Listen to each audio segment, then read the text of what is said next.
अस्सलाम वालेकुम। आज हम देख रहे हैं एक कहानी जिसका उन्वान है झूठ की सजा।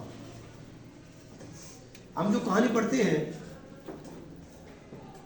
हम फ़कत इसलिए नहीं पढ़ते कि इम्तिहानी नुक्ता नज़र से या कमरा इम्तिहान के अंदर हमें 5 या 10 नंबर मिल जाए।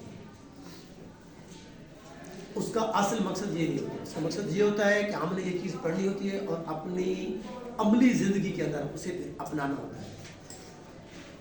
इधर हम देख रहे हैं झूठ की सज़ा। अब इस पर कौन कौन से दीगर उन्वानात आ सकते हैं और जिस पर हम कहानी लिख सकते हैं। उसमें है झूठ एक लानत है, झूठ बुराइयों की जड़ है, या आ सकता है झूठ फसाद की जड़ है। झूठे पर खुदा की लानत। झूठ इंसान को नाकाबिले एतमाद बना देता है। झूठ की इमारत ज़्यादा देर तक नहीं टिकती। झूठ माशरे में बदगुमानियाँ पैदा करता है। झूठ के पाँव नहीं होते।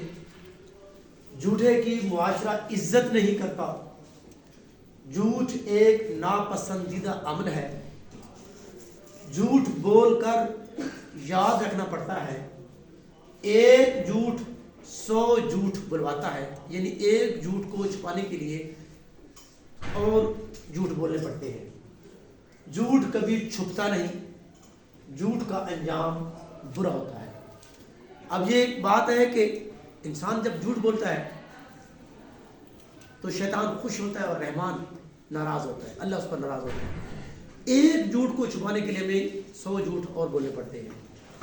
असल में इसका मकसद ये है कि हमने अपनी ज़िंदगी में ये चीज़ को बनाना है कि हमने किसी भी हालत में झूठ नहीं बोलना। इस पर हमने जो कहानी लिखनी है वो ज़्यादातर एक ही है, गडरिया और शेर। लेकिन इससे हटकर हम खुद मुआशरे के अंदर भी ऐसे किरदार देख सकते हैं कि जिसने झूठ बोला हो फिर उसका अंजाम, ज़ाहिर बात है झूठ के बाद उसका अंजाम तो बुरा ही होना है, उसका अंजाम बुरा हो। हम अपने ही गिरदनवा में कोई किरदार ढूंढ कर जिसने झूठ बोलकर उसके बाद उसका अंजाम बुरा हुआ, इस तरह से हम उसकी कहानी यानी कि उसको लिख सकते हैं।